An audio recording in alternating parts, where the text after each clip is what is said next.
Welcome back to NBC News Channel.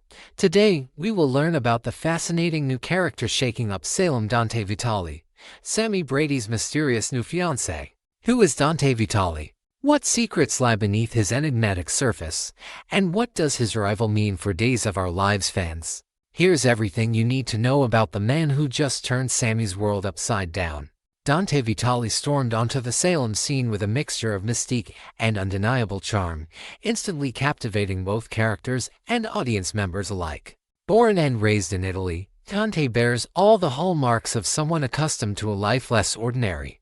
With jet black hair, a brooding gaze, and an accent that sends shivers down Salem's collective spine, Dante possesses the kind of magnetism that's both alluring and suspicious. His arrival could hardly be more dramatic, appearing suddenly in Sami Brady's life, quickly winning her affection, and proposing marriage before many residents even learned his name. But who is Dante, really? Shrouded in speculation, his background has become a hot topic not just for Salem residents but for Days fans everywhere. According to what Sami has shared, Dante's roots are firmly planted in Italy, and she insists that he knows nothing of any family members in America, especially those with a criminal reputation. However, this assurance has met with skepticism, most notably from E.J. Demera, who wasted no time voicing his concern that the Vitali name is synonymous with gangster lore. Dante's purported distance from any underworld dealings has hardly calmed the rumor mill. If anything, it has only offered fertile ground for new suspicions and conspiracy theories. The prospect of a wedding between Sami Brady and Dante Vitali is electrifying and nerve-wracking in equal measure. Spoilers have already teased that their nuptials could turn into a spectacle unlike anything seen in Salem before. The question on everyone's lips, will Sami's latest plunge into love spell happiness or heartbreak? Dante may protest his innocence, but the showrunner's choice to link Sami with a Vitali is deliberate and fraught with narrative promise. Such a union almost guarantees a storyline packed with danger, betrayals, and jaw-dropping revelations. Adding a further layer of intrigue is the as-yet unanswered question about Dante's true alliances. Is he an honorable, reformed man looking for a peaceful future with Sami, or is he hiding a shadowy life, waiting to be exposed? Longtime viewers know that the name Vitali already has a twisted history with the show, suggesting that the writers are teeing up a powder keg ready to explode.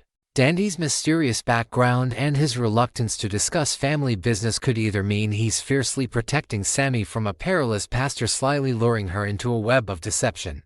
Sami's impulsive engagement has fanned the flames of doubt and speculation within her inner circle. EJ's disbelief at her announcement set the tone for what promises to be an escalating conflict. His pointed question if Sami is crazy echoes the concern felt throughout Salem. Even Roman and Marlena are bracing themselves for the fallout, aware that every Brady wedding seems destined for disaster, but especially one with a groom carrying such a notorious surname. Already, whispers of trouble are circling, with some wondering if Dante's sudden appearance is connected to unfinished business in Pennsylvania or even Italy itself. The writers have also left breadcrumbs for fans to dissect, hinting that Dante's ties to the Vitali clan go deeper than he's willing to let on. Could there be pressure from old country relatives, determined to pull Dante back into the family's criminal orbit?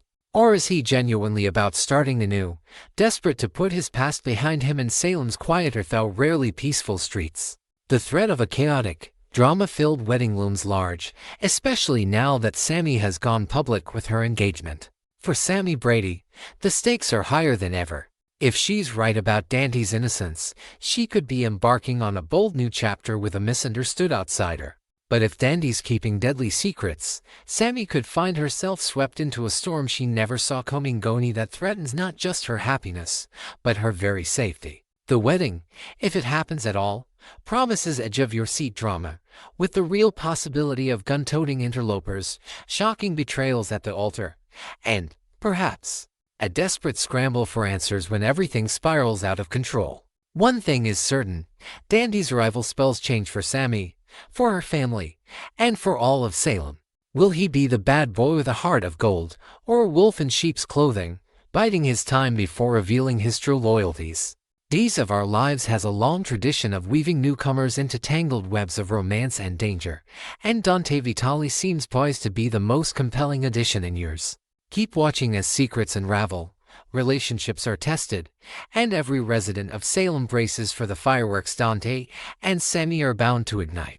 This is only the beginning of one of the most gripping storylines Days of Our Lives has offered in a very long time.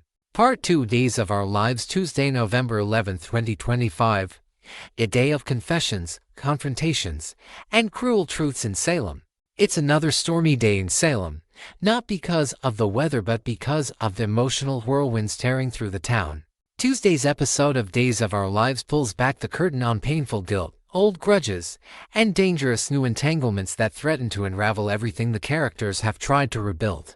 The door opens quietly enough in E.J. Dimmer's office, but before the first commercial break, heartbreak, jealousy, and a long-buried family curse will rise to the surface. Kat's guilt and E.J.'s shadows. When Kat slips into E.J.'s sleek, glass-walled office at Demera Enterprises, she's not expecting to overhear anything explosive. She's simply there to follow up on a project, but the tension in E.J.'s voice freezes her mid-step. He's on the phone with Dr. Kayla Johnson, discussing Thomas Dimmer's accident. Kat's breath catches. The accident. The guilt that's been gnawing at her finally explodes to the surface. Thomas saw me hugging Chad, she whispers, more to herself than to E.J. when he finally hangs up. He ran off upset. If I hadn't. E.J., ever the controlled and calculated Demera, crosses his arms and shakes his head. If anyone's to blame for this, it's Clyde Weston, he tells her firmly. His tone is low, but there's fire behind IT's shared understanding of what Clyde has done to their families. Clyde Weston. The name that haunts half of Salem like a ghost that never rests. E.J. and Kat find themselves unexpectedly united by a bitter truth. The villain has ruined all three of their lives in different ways. His influence still echoes through every dark corner of town. E.J.'s reassurances are cold comfort to Kat. She wants to believe Thomas will be fine.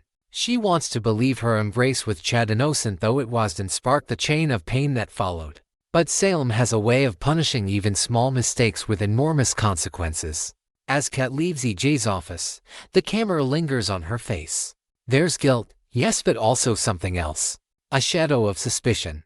Because deep down, Kat knows that in Salem, the truth is rarely as simple as anyone wants to believe. Sami's return and the shocking engagement. No sooner has the air cleared than the door to E.J.'s office bursts open again. And in strides Sami Brad, stylish, fiery, and full of that classic mix of charm and chaos that has followed her since the day she first appeared in Salem. Don't look so surprised, E.J., she teases, flashing that half-smile that has both disarmed and infuriated him for decades. Their reunion starts off pleasant enough, though there's a thin layer of tension under every word. Sami, ever the planner, gets straight to the point. She's throwing a baby shower for Johnny and Chanel. E.J. raises an eyebrow. And you're telling me this because I didn't want you to ruin it, she says sweetly. And also since we're on the subject of surprises, I'm engaged. E.J. freezes, his composure cracking for a split second. Engaged? To whom, pray tell? Dante Vitali, Sami says, the name rolling off her tongue with pride. Ava's cousin. That lands like a bomb. The Vitali name still sends shivers through Salem. The family's history with organized crime, blood feuds, and betrayals is the stuff of legend. But Sami's next words raise even more eyebrows. Dante doesn't even know his family here. He grew up in Italy. He has nothing to do with the Pennsylvania branch or the mafia rumors, she insists. E.J. smirks, leaning back in his chair, fingers steepled. So you expect me to believe that marrying into the Vitali family is just a coincidence? Oh, Samantha, you always did have a thing for danger. The old sparks between them flare instantly, half anger, half attraction. You think I'm marrying Dante to forget you, she accuses. I think you're marrying him to prove you've forgotten me, E.J. counters. Sami laughs, but it's sharp. You're jealous. Hardly, E.J. says with a cool grin.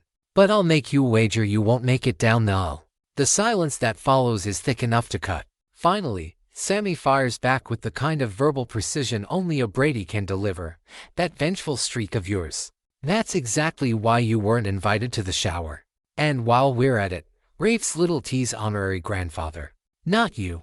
E.J.'s smile falters for the briefest second, a tiny, human crack in the Demera mask. As they both turn away, leaning against their respective desks, their eyes meet.